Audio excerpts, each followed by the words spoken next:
Praise the Lord. இன்றைக்கு யோவான் 12ஆம் அதிகாரம் மற்றும் சங்கீதம் 80ஆம் அதிகாரமும் வாசிக்க கேட்போம். கர்த்தாவே, உம்முடைய வேதத்திலுள்ள அதிசயங்களை பார்க்கும்படிக்கு எங்கள் இருதயத்தின் கண்களை திறந்தருளும் சுவாமி. ஆமேன். யோவான் 12ஆம் அதிகாரம். பஸ்கா பண்டிகை வர 6 நாளைக்கு முன்னே இயேசு தாம் மரணத்திலிருந்து எழுப்பின லாசரு இருந்த பெத்தானியாவுக்கு வந்தார். அங்கே அவருக்கு ராவிருந்து பண்ணினார்கள். மார்த்தாள் பணிவிடை செய்தாள். லாசருவும் அவருடனே கூட பந்தியிருந்தவர்களில் ஒருவனாயிருந்தான். அப்பொழுது மரியாள் விலையேற பெற்ற களங்கமில்லாத நலதம் என்னும் தைலத்தில் ஒரு ராத்தல் கொண்டு வந்து அதை இயேசுவின் பாதங்களில் பூசி தன் தலைமயிரால் அவருடைய பாதங்களை துடைத்தாள். அந்த வீடு முழுவதும் தைலத்தின் பரிமளத்தினால் நிறைந்தது. அப்பொழுது அவருடைய சீஷரில் ஒருவனும் அவரை காட்டிக் கொடுக்க போகிறவனுமாகிய சீமோனுடைய குமாரனான யூதாஸ் காரியோத்து இந்த தைலத்தை 300 பணத்துக்கு விற்று தரித்திரருக்கு கொடாமல் போனதென்ன என்றான். அவன் தரித்திரரை குறித்து கவலைப்பட்டு இப்படி சொல்லாமல், அவன் திருடனானபடியினாலும் பணப்பையை வைத்து கொண்டு அதிலே போடப்பட்டதை சுமைக்கிறவனானபடியினாலும் இப்படி சொன்னான். அப்பொழுது இயேசு, இவளை விட்டுவிடு, என்னை அடக்கம் பண்ணும் நாளுக்காக இதை வைத்திருந்தாள். தரித்திரர் எப்பொழுதும் உங்களிடத்தில் இருக்கிறார்கள், நான் எப்பொழுதும் உங்களிடத்தில் இரேன் என்றார். அப்பொழுது யூதரில் திரளான ஜனங்கள் அவர் அங்கே இருக்கிறதை அறிந்து இயேசுவின் நிமித்தமாக மாத்திரமல்ல, அவர் மரித்தோரிலிருந்து எழுப்பின லாசருவை காணும்படியாகவும் வந்தார்கள். லாசருவின் நிமித்தமாக யூதர்களில் அநேகர் போய் இயேசுவினிடத்தில் விசுவாசம் வைத்தபடியால் பிரதான ஆசாரியர்கள் லாசருவையும் கொலை செய்ய ஆலோசனை பண்ணினார்கள். மறுநாளிலே இயேசு எருசலேமுக்கு வருகிறார் என்று பண்டிகைக்கு வந்த திரளான ஜனங்கள் கேள்விப்பட்டு குருத்தோலைகளை பிடித்து கொண்டு அவருக்கு எதிர்கொண்டு போகும்படி புறப்பட்டு, ஓசன்னா, கர்த்தருடைய நாமத்தினாலே வருகிற இஸ்ரவேலின் ராஜா ஸ்தோத்தரிக்கப்பட்டவர் என்று ஆர்ப்பரித்தார்கள். அல்லாமலும், சீயோன் குமாரத்தியே, பயப்படாதே, உன் ராஜா கழுதை குட்டியின் மேல் ஏறி வருகிறார் என்று எழுதியிருக்கிற பிரகாரமாக இயேசு ஒரு கழுதை குட்டியை கண்டு அதன் மேல் ஏறி போனார். இவைகளை அவருடைய சீஷர்கள் துவக்கத்திலே அறியவில்லை. இயேசு மகிமையடைந்த பின்பு இப்படி அவரை குறித்து எழுதியிருக்கிறதையும் தாங்கள் இப்படி அவருக்கு செய்ததையும் நினைவு கூர்ந்தார்கள். அன்றியும் அவருடனே கூட இருந்த ஜனங்கள் அவர் லாசருவை கல்லறையிலிருந்து வெளியே வரவழைத்து அவனை உயிரோடே எழுப்பினார் என்று சாட்சி கொடுத்தார்கள். அப்படிப்பட்ட அற்புதத்தை அவர் செய்தார் என்று ஜனங்கள் கேள்விப்பட்டதினால் அவர்கள் அவருக்கு எதிர்கொண்டு போனார்கள். அப்பொழுது பரிசேயர் ஒருவரையொருவர் நோக்கி, நீங்கள் செய்கிறதெல்லாம் வீணென்று அறிகிறதில்லையா? இதோ உலகமே அவனுக்கு பின் சென்று போயிற்றே என்றார்கள். பண்டிகையில் ஆராதனை செய்ய வந்தவர்களில் சில கிரேக்கர் இருந்தார்கள். அவர்கள் கலிலேயா நாட்டு பெத்சாயிதா ஊரானாகிய பிலிப்புவினிடத்தில் வந்து, ஐயா, இயேசுவை காண விரும்புகிறோம் என்று அவனை கேட்டுக்கொண்டார்கள். பிலிப்பு வந்து அதை அந்திரேயாவுக்கு அறிவித்தான். பின்பு அந்திரேயாவும் பிலிப்புவும் அதை இயேசுவுக்கு அறிவித்தார்கள். அப்பொழுது இயேசு அவர்களை நோக்கி, மனுஷகுமாரன் மகிமைப்படும்படியான வேளை வந்தது. மெய்யாகவே மெய்யாகவே நான் உங்களுக்கு சொல்லுகிறேன், கோதுமை மணியானது நிலத்தில் விழுந்து சாகாவிட்டால் தனித்திருக்கும், செத்ததேயாகில் மிகுந்த பலனை கொடுக்கும். தன் ஜீவனை சிநேகிக்கிறவன் அதை இழந்து போவான். இந்த உலகத்தில் தன் ஜீவனை வெறுக்கிறவனோ அவன் அதை நித்திய ஜீவகாலமாய் காத்து கொள்ளுவான். ஒருவன் எனக்கு ஊழியம் செய்கிறவனானால் என்னை பின்பற்ற கடவன். நான் எங்கே இருக்கிறேனோ அங்கே என் ஊழியக்காரனும் இருப்பான். ஒருவன் எனக்கு ஊழியம் செய்தால் அவனை பிதாவானவர் கனம் பண்ணுவார். இப்பொழுது என் ஆத்துமா கலங்குகிறது. நான் என்ன சொல்லுவேன்? பிதாவே, இந்த வேளையில் இன்று என்னை இரட்சியும் என்று சொல்வேனோ? ஆகிலும் இதற்காகவே இந்த வேளைக்குள் வந்தேன். பிதாவே, உமது நாமத்தை மகிமைப்படுத்தும் என்றார். அப்பொழுது மகிமைப்படுத்தினேன், இன்னமும் மகிமைப்படுத்துவேன் என்கிற சத்தம் வானத்திலிருந்து உண்டாயிற்று. அங்கே நின்று கொண்டிருந்து அதை கேட்ட ஜனங்கள் இடி முழக்கம் உண்டாயிற்று என்றார்கள். வேறு சிலர் தேவதூதன் அவருடனே பேசினான் என்றார்கள். இயேசு அவர்களை நோக்கி, இந்த சத்தம் என் நிமித்தம் உண்டாகாமல் உங்கள் நிமித்தமே உண்டாயிற்று. இப்பொழுதே இந்த உலகத்துக்கு நியாய தீர்ப்பு உண்டாகிறது. இப்பொழுதே இந்த உலகத்தின் அதிபதி புறம்பாக தள்ளப்படுவான். நான் பூமியிலிருந்து உயர்த்தப்பட்டிருக்கும் போது எல்லாரையும் என்னிடத்தில் இழுத்து கொள்ளுவேன் என்றார். தாம் இன்னவிதமான மரணமாய் மரிக்கப் போகிறார் என்பதை குறிக்கும்படி இப்படி சொன்னார்.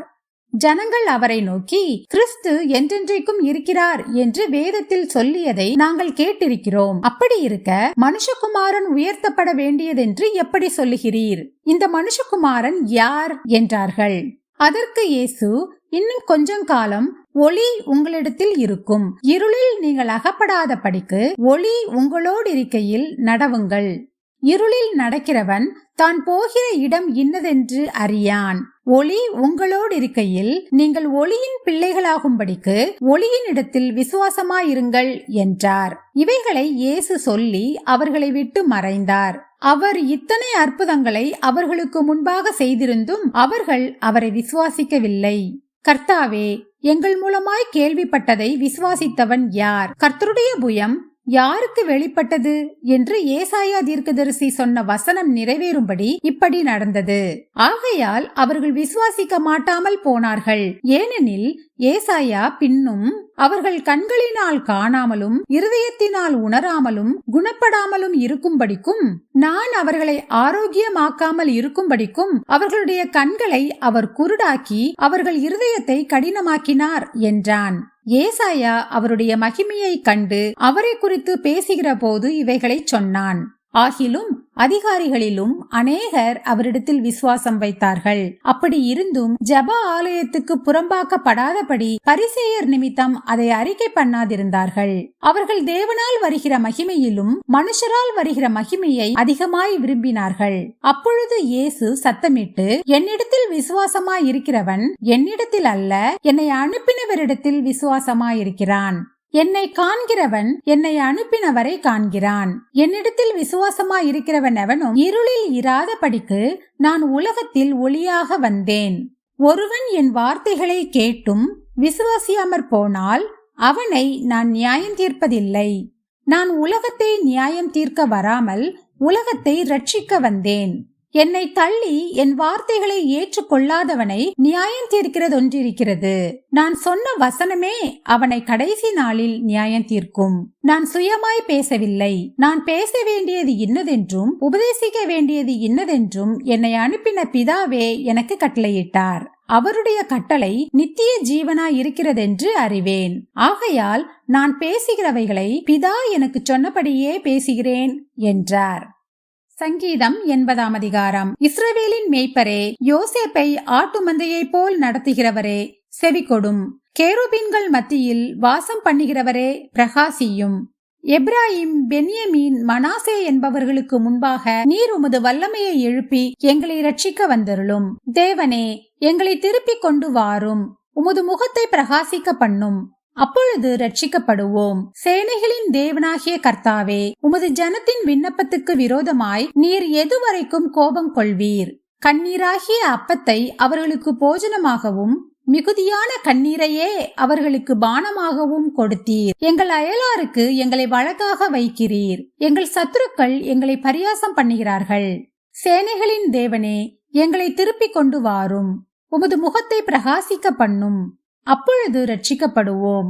நீர் எகிப்திலிருந்து ஒரு திராட்சை கொடியை கொண்டு வந்து ஜாதிகளை துரத்திவிட்டு அதை நாட்டினீர். அதற்கு இடத்தை ஆயத்தப்படுத்தினீர். அது வேரூன்றி தேசமெங்கும் படர்ந்தது. அதன் நிழலால் மலைகளும் அதன் கிளைகளால் திவ்யமான கேதுருக்களும் மூடப்பட்டது.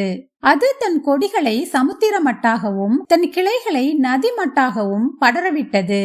இப்பொழுதோ வழி நடக்கிற யாவரும் அதை பறிக்கும்படியாக அதன் அடைப்புகளை ஏன் தகர்த்து போட்டீர்? காட்டு பன்றி அதை உழுது போடுகிறது. வெளியின் மிருகங்கள் அதை மேய்ந்து போடுகிறது. சேனைகளின் தேவனே, திரும்பி வாரும். வானத்திலிருந்து கண்ணோக்கி பார்த்து இந்த திராட்சை செடியை விசாரித்தருளும். உம்முடைய வலதுகரம் நாட்டின கொடியையும் உமக்கு நீர் திடப்படுத்தின கிளையையும் கடாட்சித்தருளும். அது அக்கினியால் சுடப்பட்டும் வெட்டுண்டும் போயிற்று. உம்முடைய முகத்தின் பயமுறுத்தலால் அழிந்து போகிறார்கள். உமது கரம் உமது வலது பாரிசத்து புருஷன் மீதிலும் உமக்கு நீர் திடப்படுத்தின மனுஷகுமாரன் மீதிலும் இருப்பதாக. அப்பொழுது உம்மை விட்டு பின்வாங்க மாட்டோம். எங்களை உயிர்ப்பியும். அப்பொழுது உமது நாமத்தை தொழுது கொள்ளுவோம். சேனைகளின் தேவனாகிய கர்த்தாவே, எங்களை திருப்பிக் கொண்டு வாரும். உமது முகத்தை பிரகாசிக்க பண்ணும். அப்பொழுது ரட்சிக்கப்படுவோம். ஆமேன். நாம் ஜெபிப்போம். அன்பின் பரலோக பிதாவே, இந்த அருமையான காலை வேளையை தந்ததற்காக உமக்கு கொடானு கொடி நன்றி ஏசப்பா. இந்த நாளிலும் எங்களுடைய பாவங்கள் ஒவ்வொன்றையும் நீர்தாமே எங்களுக்கு மன்னிக்க வேண்டுமாறு ஜெபிக்கிறேன் அப்பா. ஒருவன் எனக்கு ஊழியம் செய்தால் அவனை பிதாவானவர் கனம் பண்ணுவார் என்று நீர் சொல்லியிருக்கிறது போல, உண்மையாய் உம்முடைய ஊழியத்தை செய்கிற எல்லா ஊழியக்காரர்களையும் தேவ மனுஷர்களையும் நீர்தாமே உயர்த்தி ஆசீர்வதிக்க வேண்டுமாறு ஜெபிக்கிறேன். அவர்கள் குடும்பங்களை பாதுகாத்துக் கொள்ளும், அவர்கள் பிள்ளைகளை ஆசீர்வதியும் அப்பா. இந்த நாளையும் உம்முடைய கரத்திலே ஒப்பு கொடுத்து விடுகிறேன். இந்த நாள் முழுவதிலும் நாங்கள் செய்ய போகிற ஒவ்வொரு காரியங்களையும் நீர் ஆசீர்வதித்து கொடுத்துள்ளும். இயேசு கிறிஸ்துவின் மூலமாக ஜெபம் கேளும் எங்கள் ஜீவனுள்ள நல்ல பிதாவே, ஆமேன்.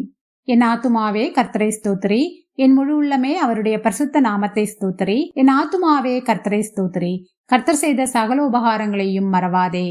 ஆமேன், ஆமேன். நாம் அடுத்த நாள் வேத வாசிப்பில் சந்திப்போம். God bless you.